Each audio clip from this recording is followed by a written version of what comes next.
चिड़ियापुर जंगल में टुनी नाम की एक चिड़िया रहती थी। सारे जंगल वालों का फर्नीचर वो ही बनाती थी। वो अपने काम में बहुत एक्सपर्ट थी और एक से भरकर एक फर्नीचर बनाती थी। सभी पशु पक्षी और जंगल वाले उसका बहुत शुक्रिया अदा करते थे। वाह वाह वाह टूनी साहिबा, कसम से आपके जैसा फर्नीचर तो सारी दुनिया में कोई नहीं बना सकता। 5 साल पहले मैंने आपसे जो कुर्सी बनवाई थी उस पर आज तक मैं बैठकर मक्खियाँ मारता हूँ। हा हा, मेरा मतलब है कि काम करता हूँ। हा हा हा। ये तो मेरा फर्ज है कालू भैया। गाग तो भगवान का रूप होते हैं, उससे ठगी नहीं करनी चाहिए। टूनी की मेहनत दिन ब दिन बढ़ती जा रही थी। वो धीरे धीरे अमीर होने लगी और एक आलीशान सोने के घोंसले के साथ साथ कूलर, फ्रिज, वॉशिंग मशीन सब चीज़ें खरीद लीं।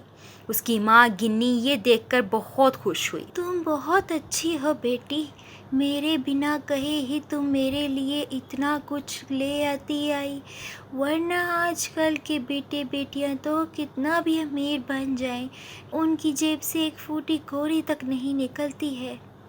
अच्छी मैं नहीं बल्कि तुम हो माँ, क्योंकि ये तरबियत मुझे तुमने ही की है। एक दिन टूनी कुल्हाड़ी लिए एक अच्छे पेड़ की तलाश में आसपास देखते हुए चल रही थी। तभी उसे एक अच्छा पेड़ दिखा। वो उसे काटने लगी। तभी जिस पेड़ को वो काट रही थी वो अचानक उसके दोनों हाथों पर गिर गया। टूनी दर्द से चिल्लाते हुए जोर जोर से चीखने लगी, बचाओ बचाओ, इस पेड़ को मेरे ऊपर से हटाओ, बचाओ बचाओ। और उसके ऊपर से भारी भरकम पेड़ को हटाता है। आप चिंता मत कीजिए टूनी साहब। टूनी के दोनों हाथ टूट गए थे। अब वो मजबूर हो गई थी और कोई भी फर्नीचर नहीं बना सकती थी। वो अब दिन भर अपने घोंसले में उदास बैठी रहती। उसकी जंगल की बाकी सारी पक्षी भी उसे बुलाते नहीं थे। उसकी जंगल की इतनी अच्छी दुकान भी अब बंद हो गई थी। हाय भगवान, ये क्या हो गया मेरे साथ? कहाँ हो? अभी मैं जोर तरक्की की राहों में जा रही थी और अब कहाँ मैं इतनी गरीब हो गई हूँ कि मुझे खाने के भी लाले पड़ गए हैं। ये क्या हो गया? ये क्या हो गया टूनी बेटी? हमने कौन सा पाप किया था जो हमें आज ये दिन देखना पड़ रहा है? अब बिना कूलर के तुम्हारी बेटी मुन्नी इतनी गर्मी में कैसे रहेगी? काश मेरे दोनों हाथ होते तो मैं ही अपनी बिटिया रानी को हाथ वाला पंखा झेल देती करती माँ, लेकिन अब बिना हाथों के मैं कुछ नहीं कर सकती। मुझे मर जाना चाहिए, मैं अब किसी काम की नहीं रही। शुभ शुभ बोलो बेटी, सब्र रखो, भगवान ने चाहा तो सब ठीक हो जाएगा। टूनी की माँ गिन्नी अब जंगल के 2-4 पक्षियों के घरों में बर्तन मांजकर अपना और अपने परिवार का पेट पालती थी। टूनी को ये देखकर बहुत दुख होता था। मुझे माफ़ कर दो माँ, कहा तो मैं तुम्हें रानी की तरह रखना चाहती थी और कहाँ अब तुम्हें मेरी वजह से नौकरानी बनकर काम करना पड़ रहा है। शायद मुझे बुढ़िया की किस्मत में यही होना लिखा था बेटी, इसीलिए तुम दुखी मत हो। चाहे तुम जंगल की सबसे अच्छी फर्नीचर बनाने वाली हो या एक साधारण अपाहिज चिड़िया, तुम मेरे लिए हमेशा ख़ास रहोगी। टूनी अपनी माँ गिन्नी की ये बात सुनकर बहुत खुश होती है। इस बार बादलों ने चिड़ियापुर जंगल में खूब जोरदार बारिश की जिसकी वजह से गोपी नदी का जलस्तर बढ़ जाने से सारे जंगल में बर्फ की बद आ गई और सभी पशु पक्षियों का घर धीरे धीरे बर्फ के अंदर धंसने। सारे पशु पक्षी ठंड से ठर ठर कांप रहे थे। किसी को समझ नहीं आ रहा था कि क्या करें। उन्हें मौत अपने सामने दिखाई देती थी। टूनी की बेटी मुन्नी रोते हुए टूनी से बोली, माँ माँ, क्या हम मर जाएंगे?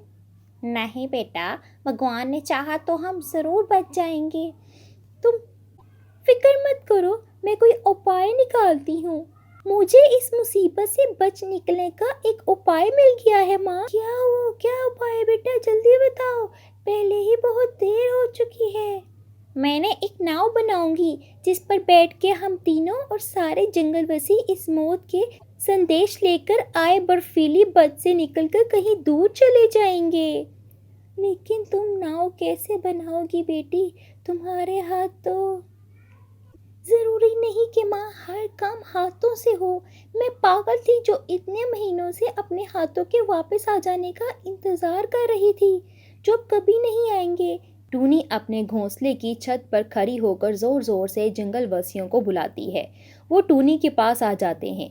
टूनी उन्हें अपने प्लान के बारे में बताती है। वो सुनकर सभी पक्षी बहुत ज़्यादा खुश हो जाते हैं। उन्हें उम्मीद की किरण नजर आने लगती है। कालू कौवा बोलता है, टूनी साहिबा की जय हो, टूनी साहिबा की जय हो। कुछ ही देर में टूनी के पास लकड़ियों और रस्सियों का ढेर जमा हो जाता है।